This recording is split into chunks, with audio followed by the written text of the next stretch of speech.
My parents always demanded help but refused to support me. When they sabotaged my promotion, I cut them off. Now they're realizing family loyalty goes both ways. My mom refused to watch over my sick child because she wasn't willing to sacrifice her weekend. I missed an important interview to stay with my son and lost the chance for a promotion.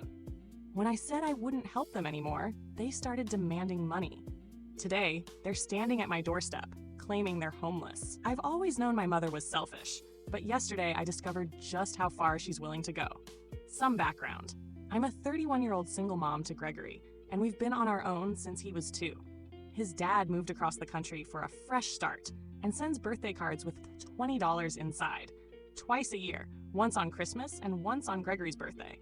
Sometimes he remembers, sometimes he doesn't. I've been working at the same company for 4 years in an administrative role that pays the bills, but not much else. Between rent, childcare, and Gregory's asthma medication, it's a constant juggling act.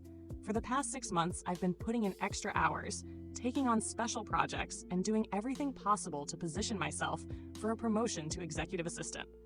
That salary bump might not sound like much to some, but for us, it's the difference between constantly checking my bank account before grocery shopping and actually being able to breathe a little. My boss, Andrew, had been hinting that I was the front runner. Finally, he scheduled my interview for Friday at 2 p.m. I had everything planned perfectly. Gregory would be at school, I'd take a long lunch for the interview, and be back at my desk by 3:30. Except Wednesday night, Gregory started coughing. Not his normal cough, but that deep, barking seal cough that always means his asthma is flaring up. By Thursday morning, he had a fever of 101.3, and I knew there was no way he could go to school Friday. I called in sick Thursday to take him to the pediatrician, who prescribed a steroid and said Gregory needed to rest for at least 48 hours.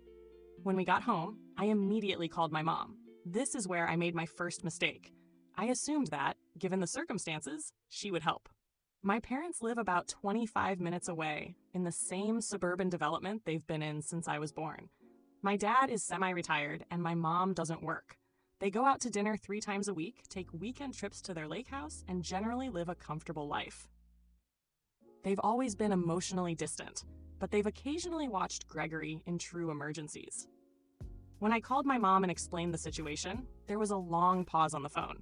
Then she said, and I wish I was making this up, "Oh, honey, this weekend isn't good for us. Your father and I are going to the Williams anniversary party Saturday, and I need Friday to get my hair done and prepare. You know how these things are." I reminded her that this promotion would mean financial stability for her only grandson. I wasn't asking her to watch Gregory for the weekend, just for 2 hours on Friday afternoon. 2 hours. She sighed, that long, suffering sigh I've heard my whole life, and said she just couldn't rearrange everything last minute.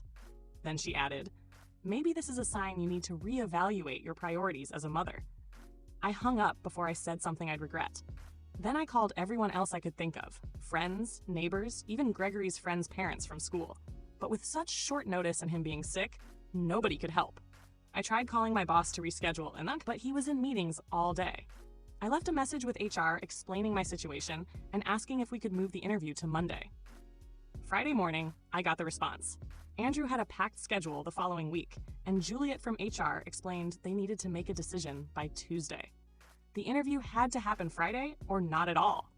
I was devastated, but replied that I understood and would have to withdraw from consideration. Gregory spent Friday alternating between watching cartoons and napping on the couch while I tried not to cry every time I thought about what this meant for us.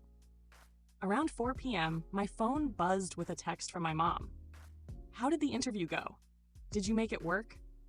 I stared at my phone in disbelief. It was like she had completely forgotten our conversation. Or maybe, in her mind, I was supposed to magically solve the problem without her help. I didn't respond. Saturday morning, another text. "We're heading to the Williams party. You and Gregory should come by for dinner tomorrow. I'm making pot roast." As if nothing had happened. As if she hadn't just cost me the opportunity I'd been working toward for months. I finally called her Sunday morning while Gregory was watching TV. I told her we wouldn't be coming for dinner and that I was hurt by her refusal to help when I needed her most. Her response? "You can't expect me to drop everything every time you have a crisis. I raised you, and now raising Gregory is your responsibility." The conversation deteriorated from there. I reminded her that in the 4 years since Gregory's father left, I'd asked for her help maybe 5 times total. She countered by listing all the birthday and Christmas gifts they've given him, as if presents make up for actual support. When I pointed out that I've helped them countless times, setting up their smart TV, driving my dad to physical therapy after his knee surgery last year, helping them move furniture when they redecorated, she dismissed it as things family just does. By the end of the call, I was shaking with anger.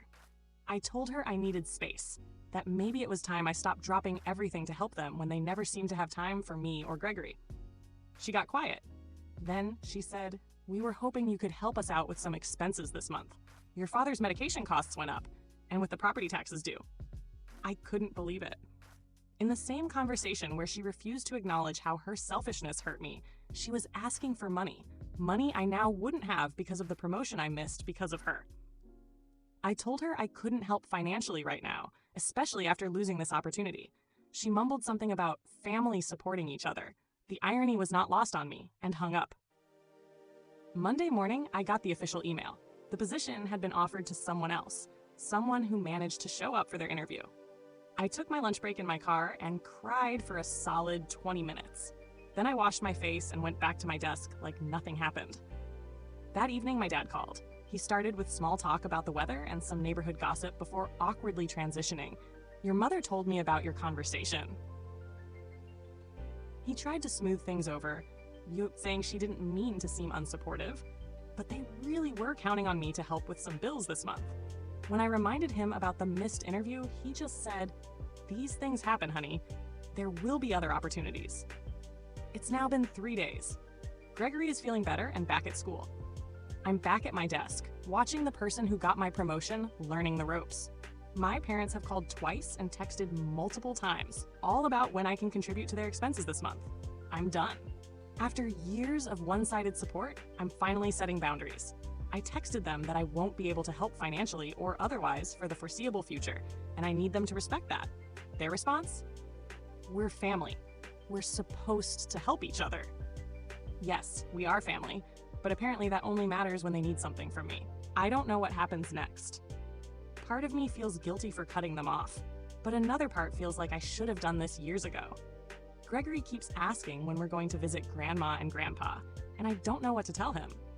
First update.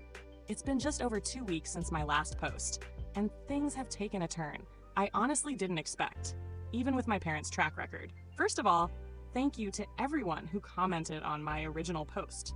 Reading your stories and advice helped me feel less alone and more confident in my decision to set boundaries. After I sent that text telling my parents I couldn't help them financially anymore, they went silent for exactly 3 days. I actually started to wonder if maybe they were reflecting on their behavior, or at least respecting my boundaries. That hope evaporated Tuesday evening. I was making dinner for Gregory and myself, just some boxed mac and cheese with hot dogs cut up in it, his favorite comfort food, when my phone lit up with a message. I figured it was Juliet from next door asking if I needed anything from the store, like she sometimes does. Instead, it was my mother, with a screenshot of an overdue credit card bill for $4,378.62. No context, no message, just the screenshot. I didn't respond. 20 minutes later, another text. "We need help with this by Friday, or they'll raise our interest rate." I stirred the mac and cheese, thinking about all the times over the years I'd helped them out financially. Last Christmas, when they couldn't afford gifts for Gregory, but somehow managed a weekend trip to a ski lodge in January. The emergency car repair last summer that turned out to be an elective upgrade to their sound system. Each time, I dipped into my meager savings because they'd framed it as dire and temporary. I put my phone away and focused on dinner with Gregory. He'd been asking about my parents all week, and I'd been vague, telling him they were busy. I hate keeping things from him, but he adores his grandparents despite their flakiness, and I don't want to burden him with adult problems. While we ate, he told me about the solar system project his class was starting and how he got picked to be Jupiter, because it's the biggest and has the most moons. After he went to bed, I checked my phone again. 3 missed calls from my dad and a voicemail where his voice sounded tense. "Honey, call us back. This is important. Your mother is very upset." I didn't call back. Instead, I sent a text reiterating that I couldn't help financially right now, especially after missing the promotion. Then I turned my phone on silent and spent an hour applying for jobs. The promotion fiasco had been a wake-up call. 4 years of loyalty to a company, and I was still easily replaceable. I needed to look out for Gregory and myself first. The next morning, I woke up to a novel-length text from my mother, explaining that the credit card debt was mostly from helping me and Gregory. This was news to me. I scrolled through my own bank statements from the past year while waiting for my coffee to brew. In that time, they had given Gregory a $30 Target gift card for his birthday, passed along some hand-me-down clothes from my cousin's kid, which didn't fit, taken us out to dinner once at Applebee's, using a buy one get one coupon they'd mentioned at least 3 times. Meanwhile, I'd given them $800 when their water heater broke, spent over $200 on my dad's birthday present, countless hours helping them with everything from technology issues to driving them to appointments when my dad's cataracts made night driving difficult. I took Gregory to school and went to work, where I had to train Ronnie on some procedures he'd need in his new role, my would-be role. He seemed genuinely uncomfortable about the situation and kept saying things like, "You really had this down pat," and "They should have just waited to interview you." It was awkward, but not his fault. During lunch, my phone buzzed with an unknown number. Thinking it might be from one of my job applications, I answered. It was my Aunt Isla, my mom's sister, whom I speak to maybe twice a year on holidays. She launched into a speech about how worried she was about my parents and how she understood I might be going through a tough time emotionally, but family needs to stick together. I realized my parents had been calling relatives, painting themselves as victims abandoned by their ungrateful daughter. When I tried explaining what actually happened, with the interview and years of one-sided support, she interrupted with, "Well, that's your perspective, but your mother says she's always been there for you." After that call, I Googled how to tell if your parents are manipulative, and spent my entire lunch break reading articles that felt like they were written specifically about my family dynamic. The realization that this wasn't normal, that parents shouldn't make their children feel perpetually indebted, hit me harder than I expected. I went to the bathroom and cried for 5 minutes before returning to my desk with what I hoped was a convincing, "I'm fine" smile. That evening, Gregory and I were at the playground when my dad pulled up in their SUV. Gregory spotted him immediately and ran over excitedly. My stomach dropped. I hadn't prepared for this confrontation, especially not with Gregory present. My dad hugged Gregory and asked if he could talk to me just for a minute. I sent Gregory back to the swings where I could still see him, and turned to my dad with my arms crossed. He looked tired, and for a second, I felt that reflex of guilt I've carried my whole life. Then he started explaining how my mother had been crying herself to sleep because I'd shut them out. And, by the way, did I know their homeowner's insurance premium was due next week? I interrupted him and pointed out that he'd driven 25 minutes to the playground to guilt trip me, but couldn't drive the same distance to help when Gregory was sick. He actually looked surprised, like this connection had never occurred to him. We talked for about 10 minutes, with him alternating between subtle guilt tactics and direct requests for money. I finally told him I needed to get Gregory home for dinner and that I'd think about what he said. The relief on his face was immediate. In his mind, "I'll think about it," had always meant, "Yes, I'll help," because that's how it had always played out before. Over the weekend, my brother Damien called, which was unusual since we typically just text. Like my aunt, he'd gotten an earful from our parents. Unlike her, he saw through their manipulation. "They pulled the same crap with me last year," he told me.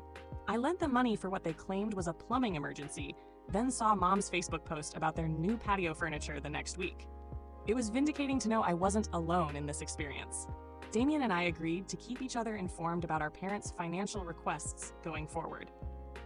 Monday morning, I got a message from a company I'd applied to, asking for an interview. It was for a position similar to what I'm doing now, but with better pay and benefits. I scheduled the interview for the following week, allowing plenty of time to arrange childcare this time, with Juliet, who had offered to help after hearing about what happened with my parents. That afternoon, my mother texted again. "We're very disappointed in your attitude. Your father and I have always supported you, and this is how you repay us. We need to talk about this credit card bill." I didn't respond, but I did check their Facebook page. There were posts from just the previous weekend showing them at a nice restaurant with their friends. My mom wearing what looked like a new dress, based on the caption, "Feeling fabulous in my birthday splurge." Tuesday night, Gregory was in bed, and I was folding laundry when someone knocked on the door. It was almost 9 p.m., so I checked through the peephole before opening. My mother stood there, looking somehow both angry and victimized simultaneously. I opened the door but didn't invite her in. She immediately launched into a speech about family obligations and how she and my dad were facing severe financial hardship because of unexpected expenses. When I asked what these expenses were, she became vague, mentioning medical bills, though both my parents are on Medicare, house repairs, though their house is newer than my apartment building, and general cost of living increases. I remained calm and repeated that I couldn't help financially right now. She switched tactics, asking if I could at least help them organize their finances since I'm good with budgeting. Translation, she wanted me to look at their finances, feel guilty, and offer money. I suggested they speak with a financial advisor at their bank or look into credit counseling services. Her face hardened, and she said something that's been replaying in my mind since, "I don't think you understand. We're your parents. We took care of you for 18 years. Now it's your turn to take care of us." I told her I needed to check on Gregory and close the door. Through the window, I watched her stand there for almost a full minute before walking back to their car, where my dad was waiting in the passenger seat. Final update. I wasn't sure if I'd ever post another update, but something happened yesterday that I'm still processing. And writing has always helped me sort through my thoughts. Plus, so many of you have reached out asking how things turned out that I figured I owe you the final chapter of this saga. It's been just over 6 months since that night my parents showed up at my door with suitcases, claiming homelessness. A lot has changed since then, mostly for the better. I've been at my new job for 5 months now. The promised flexibility has been real. When Gregory had an asthma flare-up last month, I worked from home for 3 days without any guilt trips from management. The extra income hasn't made us rich by any means, but I no longer wake up at 3 a.m., calculating whether I can afford both Gregory's school supplies and the electric bill. We moved too, about 7 weeks ago. Just a small 2-bedroom apartment in the same school district, but Gregory finally has his own room. You should have seen his face when we went furniture shopping at IKEA and I told him he could pick out his own bedspread. He chose one with planets. Our refrigerator isn't constantly on the verge of dying, and the shower maintains water pressure for more than 5 minutes. Small luxuries that feel enormous after years of making do. As for my parents, that situation has been complicated. After the night they showed up at our door, I didn't hear from them directly for almost 3 weeks. Instead, they launched what my brother Damien calls the family PR campaign. My Aunt Isa, various cousins, even my dad's bowling buddies all contacted me with different versions of "they're really struggling" and "family should stick together." I started therapy about a month after my last post. My new insurance covers it, and honestly, it's been eye-opening. My therapist helped me see patterns I'd been blind to my whole life. How I'd been trained since childhood to feel responsible for my parents' happiness and financial stability. How no was never treated as a complete sentence in our family. How guilt was weaponized whenever I tried to establish independence. I kept the documentation going, saving every text, email, and voicemail. In late March, I had to use it. My parents somehow convinced Gregory's school that they were authorized to pick him up for a doctor's appointment.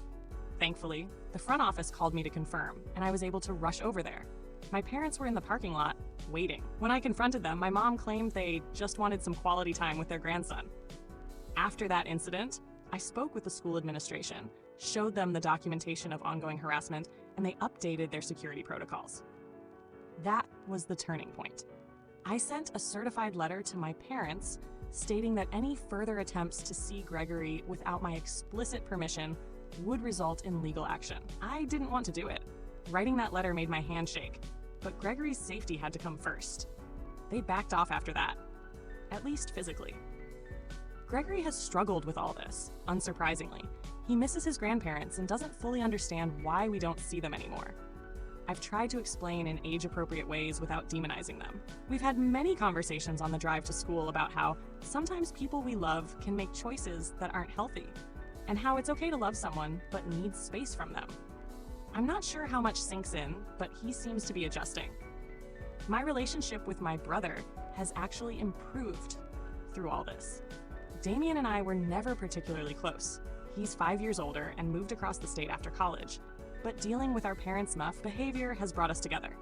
He visits about once a month now, and Gregory adores his cool uncle, who teaches him card tricks and brings him comic books.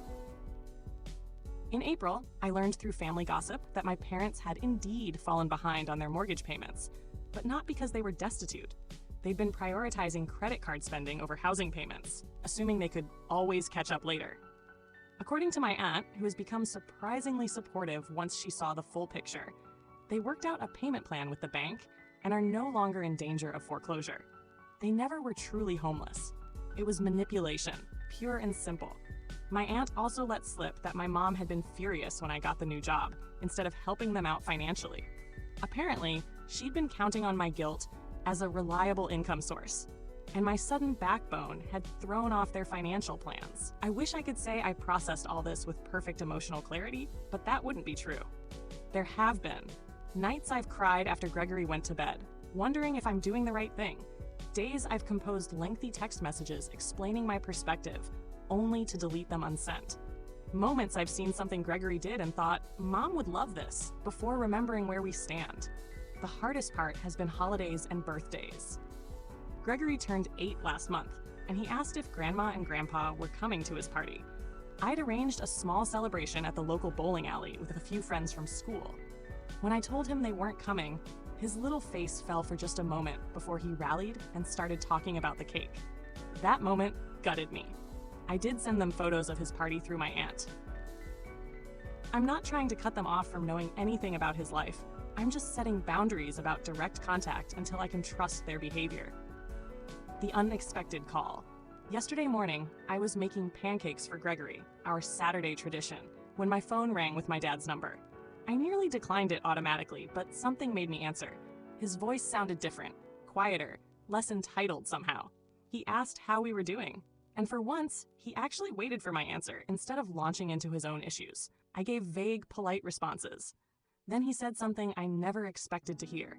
Your mom, she's started seeing a therapist too. Apparently, after months of getting nowhere with their campaign to regain access to me and my wallet, my mom had a health scare.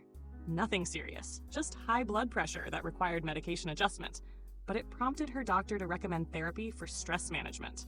She'd been going for about 6 weeks, according to my dad, and her therapist had been helping her recognize some of her behavior patterns. He said she was starting to understand how her actions had pushed me away. There was no grand apology, no dramatic promises of change, just my dad saying she was working on some things and seeing things differently. He just said they'd like to gradually build some kind of relationship on whatever terms I was comfortable with. I told him I needed time to think about it, and he accepted that without argument. Another surprising change.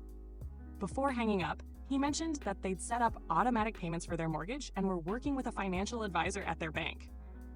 It felt like he was trying to show they were addressing the problems that had led to their homelessness claims. Where we are now. I'm still not sure what to do with this development. 6 months of therapy has taught me to be cautious about getting pulled back into old patterns, but it's also helped me recognize that relationships can evolve if both parties are willing to do the work. The question is whether my mom's therapy is genuine self-reflection or just another tool to get what she wants. For now, I'm taking it day by day. I've suggested to my dad that we start with occasional emails, sharing updates about Gregory, photos, school achievements, that kind of thing. No in-person visits yet, no financial discussions, and absolutely no unsupervised contact with Gregory. He seemed surprisingly okay with these terms. My therapist has suggested that true change takes time to prove itself. Words are easy. Consistent actions over months or years are what matter. So I'm proceeding with cautious optimism, but keeping my boundaries firm. Life isn't perfect. Our new apartment has a persistent dripping sound in the bathroom that the maintenance guy can't seem to fix. My car made a concerning noise last week that I'm ignoring because I don't want to know what it'll cost to repair. Gregory still sometimes has nightmares and crawls into my bed at 2 a.m. My new job has its own stresses and office politics. But underlying all these ordinary challenges is a new feeling I'm still getting used to. The sense that I'm finally steering my own life, instead of just reacting to everyone else's emergencies. It's both empowering and terrifying. I don't know what the future holds with my parents. Maybe they're truly changing. Maybe this is just a more sophisticated manipulation. Either way, I'm no longer the person who will sacrifice her future and her child's well-being to meet their demands. Thank you to everyone who supported me through this journey. With advice, similar stories, and encouragement. Sometimes knowing you're not alone makes all the difference.